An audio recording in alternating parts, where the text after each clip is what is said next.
The following is a DW Ancient Egypt production. In the last episode, we discussed the 12th dynasty and its golden age for Middle Kingdom Egypt. We left off with Pharaoh Sobeknefru and noted that her brief reign ended with little information available. With her death, Egypt enters the Second Intermediate Period. The topics of this episode include the 13th and 14th dynasties, the 15th dynasty, the Hyksos, the 16th and 17th dynasties, Seqenenre Tao, and Pharaoh Kamose.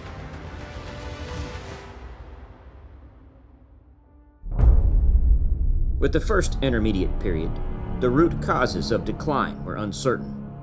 One of the causes could have been how long Pepi II remained in power. His old age, long rule, could have weakened the Egyptian state. With the second intermediate period, we do know the reasons for decline, and will cover them in three distinct phases. The first is the 13th dynasty, where Egypt begins to weaken. The second phase occurs when Egypt becomes dominated by foreign rule, and the third phase is when that foreign rule is kicked out of Egypt. We'll go into detail on each of these.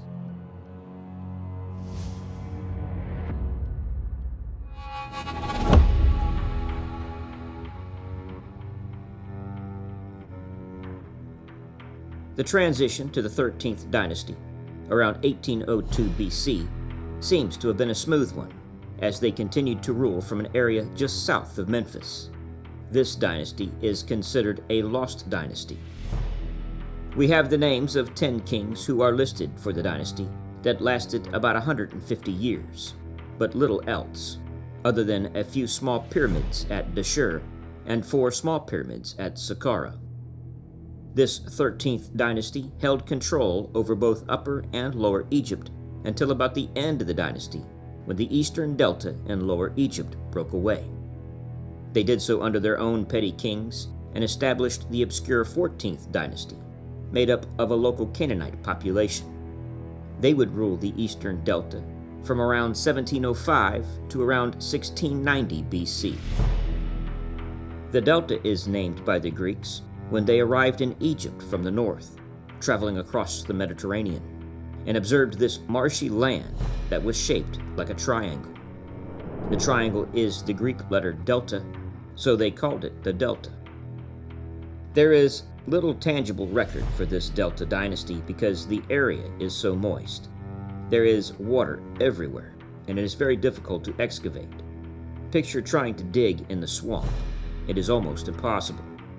Whole temples have entirely sunk underwater. As a result, the 14th dynasty is also considered a lost dynasty.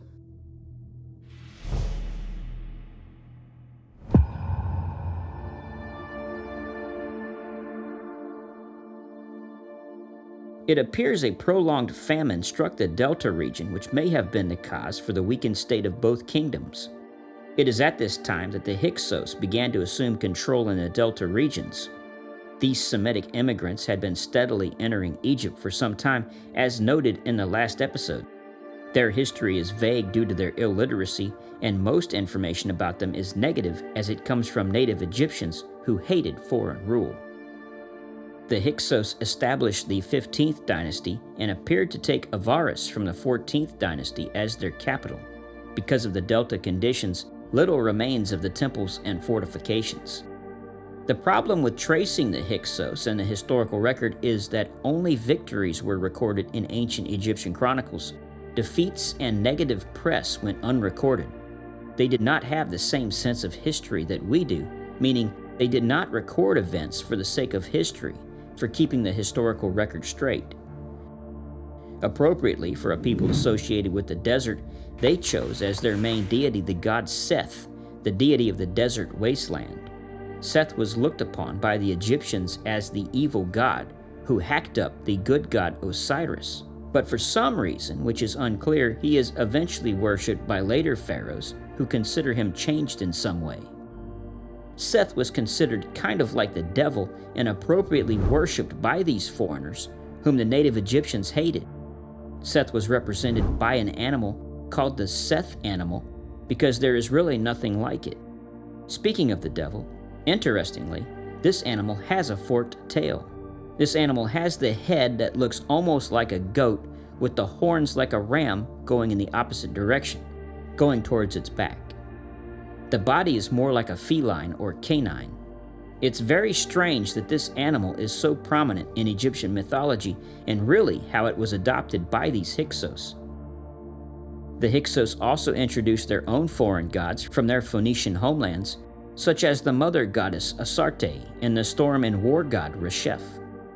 We have no evidence of Hyksos temples to these gods. They don't seem to have integrated with the locals. However, there is evidence that they traded and associated with the Minoans in Crete. A jar with a Hyksos cartouche was discovered in the palace of Knossos on Crete. The Hyksos were not literate. Their scarabs show only scrollwork designs and very few inscriptions. There were very few Hyksos scarabs in the south, which indicates that they most likely stayed in the north. For our Bible scholars, something to really consider is that these Hyksos may have been related to the story of Joseph. Remember, Joseph was sold as a slave who eventually worked his way up to vizier based on his relationship with the Pharaoh. That story fits with this time and would only be possible with the Hyksos, since we can prove that they were Semitic immigrants, much like the biblical Hebrews. In roughly about 1650 BC, the Hyksos sacked the Egyptian capital of Memphis and removed power from the 13th dynasty. But the Hyksos still preferred to operate from the eastern delta strongholds at Avaris. Their military success was due to their skilled archers.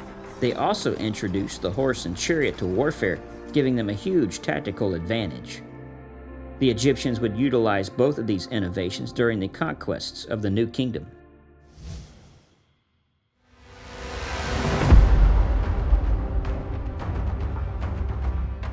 The 16th dynasty came to power in Thebes after the sack of Memphis and continued the war against the Hyksos. The 16th dynasty is completely unknown. They were most likely petty princes who attempted but failed to remove the Hyksos. The armies of the 15th dynasty, winning town after town from their southern enemies, encroached on the 16th dynasty. They threatened and then conquered the 16th dynasty while taking Thebes. This 16th dynasty was apparently succeeded by another ruling family in Thebes that established the 17th dynasty.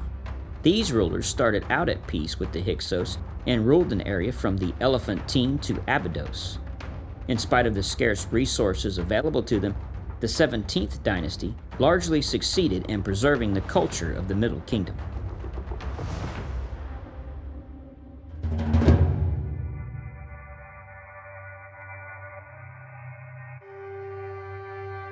The earliest rulers of the 17th dynasty made no apparent attempts to challenge the authority of the Hyksos. Evidence for this comes from an interesting fragmentary letter in which the Hyksos king, Apepi I, complains to his Theban counterpart, Seqenenre Tao, that he is unable to sleep in Avaris because of the roaring hippopotami 500 miles away in Thebes, and suggests that Seqenenre do something about it. Although the end of the letter is not preserved, he apparently did do something about it, resulting in military skirmishes against the Hyksos. Papyrus is one of Egypt's great contributions. It is the first paper in the history of the world. To make a surface for writing, you take the stalk of the papyrus plant, cut it into thin strips, then pound it with a mallet and leave it in the sun to dry. With a smooth stone, you polish it until the surface is smooth enough to write. To make papyrus rolls, you just add pages by gluing them together. Now, archaeologically, the pages that tended to be the most damaged were the first and last pages. Thus, we usually lack the beginning and ending of most ancient Egyptian stories. Almost all papyrus rolls discovered are found in the south, where the climate is dry. This again shows the danger of the Delta region for preserving historical information. Papyrus does not last in the north. The mummy of Seqenenre Tao was discovered, and, judging from the multiple head wounds, he didn't do so well on the battlefield. This most likely led to a truce between parties until his son Kamose came to power, looking to avenge his father.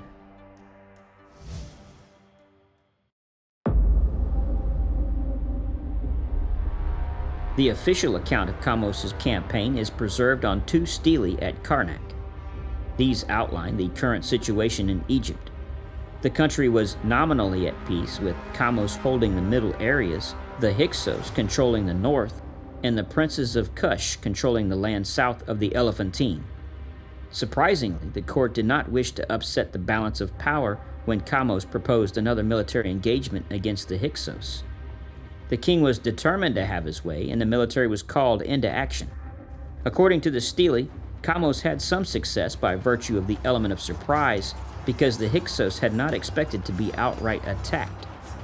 His reign was short, however, because he seems to have died in battle during this campaign. The Hyksos were militarily successful and now celebrated a second major defeat of the Theban army. Kamose was buried at Thebes in a rishi-type coffin. These large and heavy coffins with vulture-wing feathered decorations were used to bury many pharaohs of the 17th dynasty. These pharaohs constructed poorly built tombs at Thebes in the area of the Dra Abu al-Naga in the western bank. They were cut into the Theban hillside and were usually marked by steep-sided brick-built pyramids. In a private tomb at El Kab, just north of the Aswan, an autobiography from a local noble has been discovered. Called the Autobiography of Ahmose, son of Ibana, it is the only contemporary account found describing the final defeat of the Hyksos. Ahmose served in the army under Kamose's brother and successor Ahmose I. The new king resumed the war with the Hyksos about halfway through his 24-year reign, leading to a series of attacks against Memphis, Avaris, and other Hyksos strongholds. Ahmose I not only placed a siege against Avaris, but pursued the Hyksos into Canaan and laid siege to their native town of Sharuhin. With the expulsion of the Hyksos from Egypt, the kings of Thebes established the 18th dynasty and the rise of the new kingdom. Thank you for joining us.